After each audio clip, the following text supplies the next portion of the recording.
बिस्मिल्लाहिर्रहमानिर्रहीम। अस्सलाम वालेकुम। आप लोग कैसे हैं? उम्मीद करती हूँ कि आप सब खैरियत से होंगे।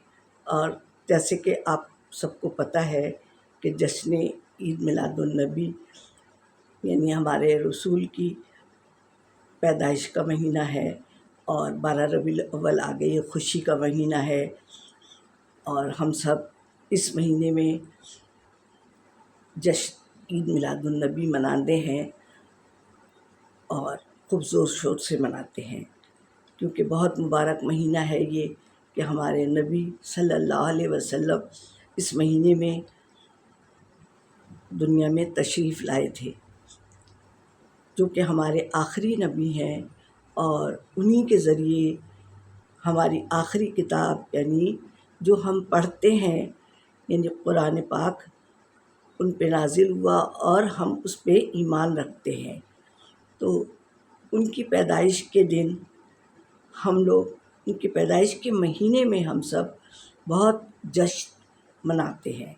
मैंने तो बल्कि 4 दफ़ा मैंने सऊदीया में भी मनाई है। मैंने कहा मैं हुजूर के रोज़े पे मनाना चाहती हूँ, अपने हस्बैंड से कहा तो कि मैं हुजूर के रोज़े पे मनाऊँ।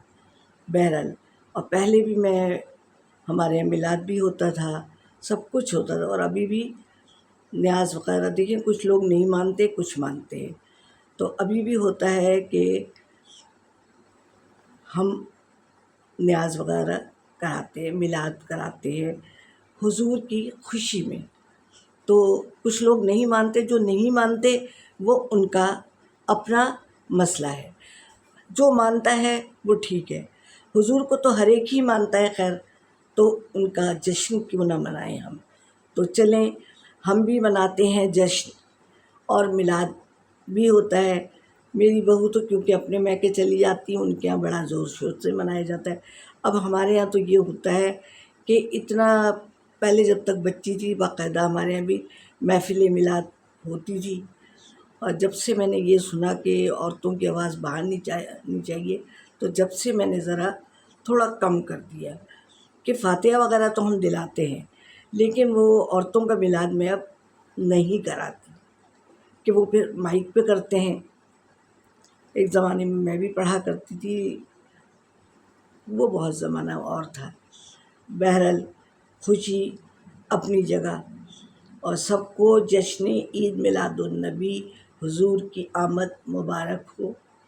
और अल्लाह ताला उनके तुफ़ैल हमारे मुल्क पाकिस्तान को खुश और खुर्रम रखे, जैसे चरागां अब कर रहे हैं हम सब। अल्लाह ताला हमेशा चरागां होता रहे इस मुल्क में। तो आइए मैं इस खुशी के मौके पर आपको कुछ चीज़ जो मैं अपने घर में बनाऊंगी वो आपको भी बता दूं, और आप लोग भी उसे पकाएं और चाहे घर में खा लें, चाहे महल्ले पड़ोस में बांटें, वो आपकी अपनी मर्ज़ी। तो आज मैं आपको बीफ मसालेदार बिरयानी और उसके साथ ज़र्दा भी बताऊंगी। और ज़र्दा वो जो वाइट होता है ना, जो कई कलर वाला होता है, वो बताऊंगी। तो सर जल्दी शुरू करते हैं। तो आपने बीफ ले लिया। अब जितना चावल आप ले रहे हैं उस लिहाज से गोश्त भी लीजिएगा, बीफ का लीजिएगा। अब देखिए, कभी कोई चीज़ मैं भूल जाऊँ ना, जैसे घी नहीं डाला या मिर्चें नहीं डाली, वो आपके अपने अकल भी होनी चाहिए कि इसके बगैर तो होगा ही नहीं। तो सबसे पहले पतीली में आपने 2 प्याज डाली ब्राउन की और उसको निकाल लिया। उसके बाद आपने उसी घी में गोश्त डाला बीफ का। जल्दी जल्दी बताऊंगी ताकि बहुत लंबा टाइम ना हो। गोश्त डाला, उसमें लहसुन अदरक डाला और गरम मसाले तमाम डाल दिए।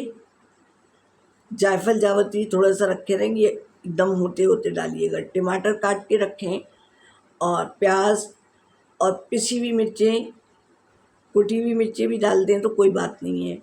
और थोड़ा सा धनिया 1 चम्मच डालें। बहुत ज़्यादा धनिया डालने से ना उसकी शान मिट जाती है, मकसद वो थोड़ा ऐसे अजीब सा हो जाता है, क्योंकि सालन तो है नहीं। टमाटर आपने कम, अगर 1 किलो आपने बीफ लिया है तो अच्छा 1 किलो अगर हड्डी वाला लिया है तो 1 किलो 1.25 किलो चावल आप डाल सकते हैं, क्योंकि देखिए महंगाई का दौर है, क्योंकि अड़ोस पड़ोस में भी भेजेंगे आप। तो ये आपने कर लिया। अब आपने करना ये है कि आपने गोश्त को गलने चढ़ा दिया। अब आप ये करें कि हरी मिर्ची ले लें थोड़ी सी, 10-12, और प्याज ले लें और थोड़े से टमाटर ले लें। अगर आपको 1 पाव टमाटर डालने हैं तो 3-4 टमाटर इसमें भी डाल लें, और मिक्सी के जार में दरदरा सा पीस लें और गोश्त के गलने के साथ चढ़ा दें। वो जायका बहुत अच्छा और मसाले वाला होगा। प्याज 1-2 प्याज और 2 टमाटर और हरी मिर्ची कम से कम 10-12 डाल, और गोश्त को चढ़ा दें पकने के लिए। और गोश्त को अब आपने प्याज के साथ पीसा तो पानी भी हो गया, और ढक दें उसको, और सब चीज़ डाल दी, जायफल जावित्री भी चाहे डाल दें आप। और तेल तो पहले ही प्याज लाल की थी तो डला हुआ है। लहसुन अदरक का पेस्ट डाल दें। कभी एक आध चीज़ भूल जाया करूँ तो वो याद रखा करें। एक तो मैंने पसंदे बनाए थे तो खसखस भूल गई थी, मैंने ब्रैकेट में लिख दिया था, क्योंकि पसंदे तो खसखस के बगैर होती ही नहीं है। तो चले, अब आपने सारी चीज़ें डाल दी, गोश्त में भी नमक डाल दें आप, और खड़ा मसाला भी डाल दें, फूल भी डालना है, तेज़ पत्ता भी डालना है, सब चीज़ डाल दी। ये हो गया आपका। जब गल जाए तो आपने उसको भूना, चाहे हल्दी ना डालें, हल्दी से पीला पीला हो जाता है। अब आपने ये जब गोश्त आपका गल जाए तो फिर आपने चावल बॉईल किया, जब एक कनी रह जाए, अच्छा चावल में भी नमक डालेंगे आप, और खड़ा मसाला डालेंगे। खड़ा मसाला गोश्त में भी डाला है आपने, और मसाला अच्छा हो जाएगा क्योंकि हमने प्याज भी पीसी है, मिर्ची भी पीसी है, टमाटर भी पीसा है। अच्छा, जब वो भुनने पे आ जाए तो दही कम से कम 1 प्याला भर के उसको फेंट के ज़रा चूल्हा फिर धीमा कर लीजिएगा, और वो टमाटर काट के वो भी डाल दीजिएगा। और धनिया, पुदीना, मिर्ची ये बाद में डालेंगे बिल्कुल, जब हम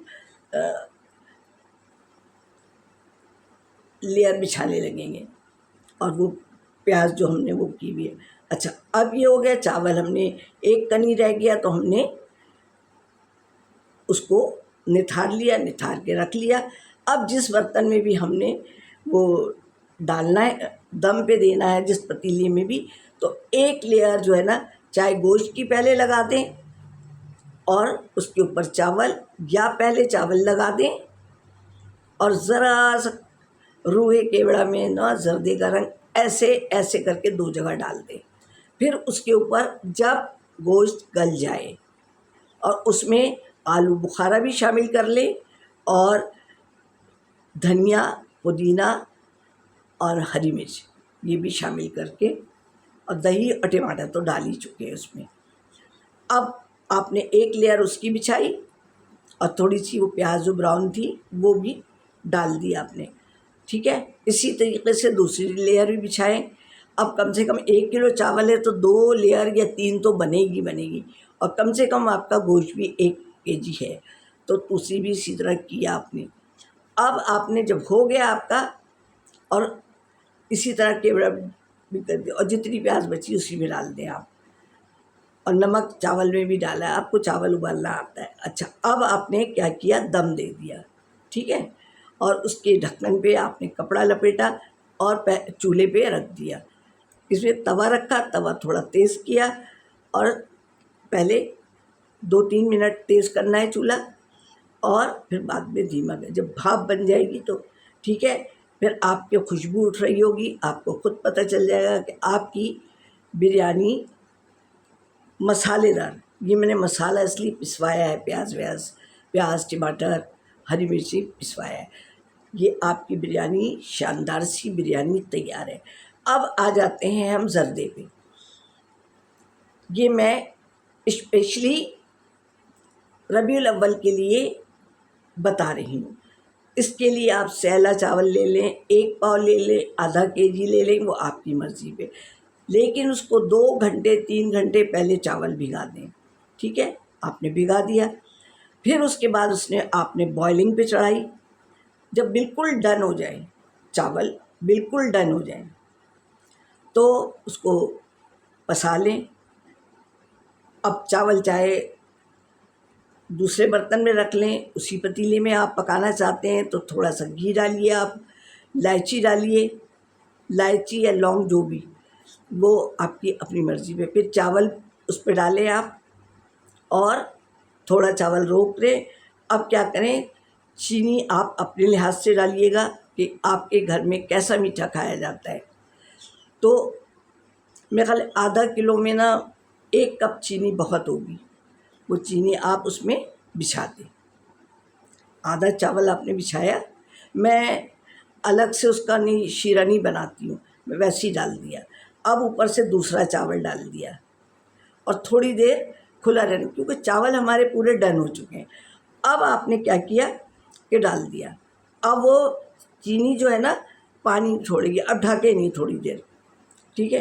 अब आपने और ना छेड़े उसको, थोड़ी देर में हो गया तो फिर वो चूल्हा जल रहा है आपका।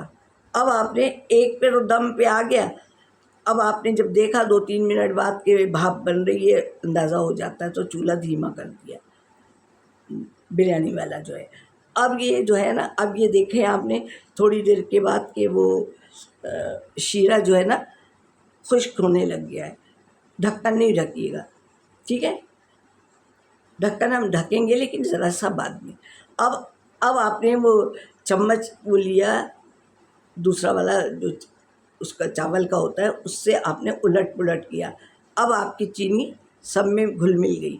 अब आप क्या करें, इसमें 3-4 मिनट तो लग ही जाएंगे।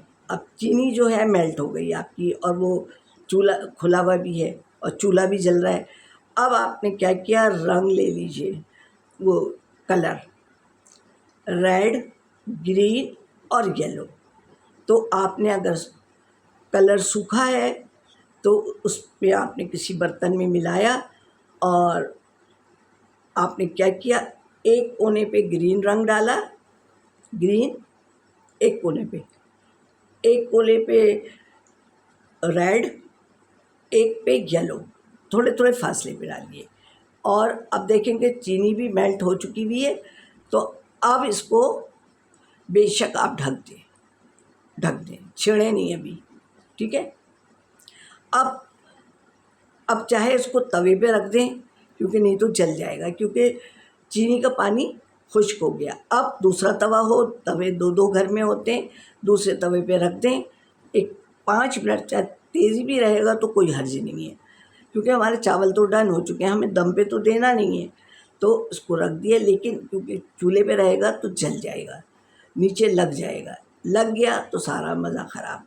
तो ठीक है, अब आपने तवे पे रख दिया और फिर 2-4 मिनट रहा, ढक भी देंगे तो वो कुछ नहीं होगा। फिर आप ये करें कि आपको भी अंदाज़ा हो जाएगा कि चीनी का पानी तो बिल्कुल खुश्क हो गया।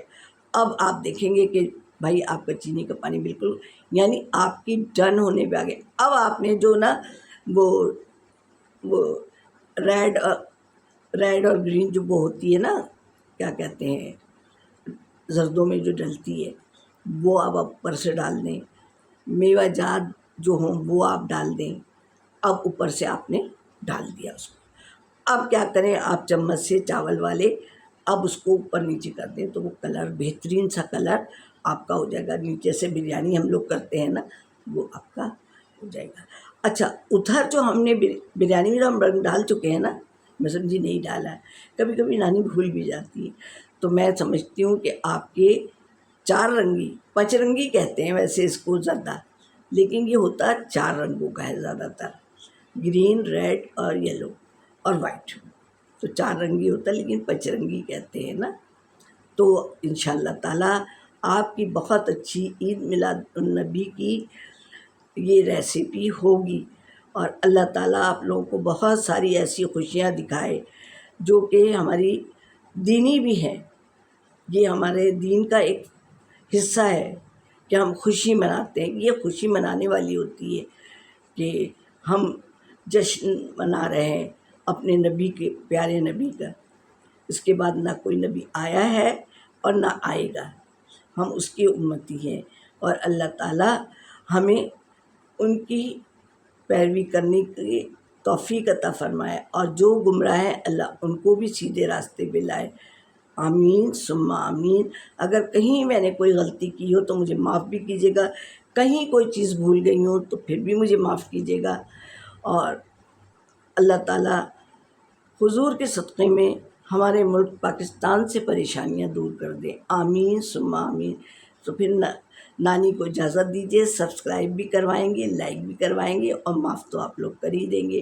तो फिर मिलेंगे अगली वीडियो में। अल्लाह हाफ़िज़।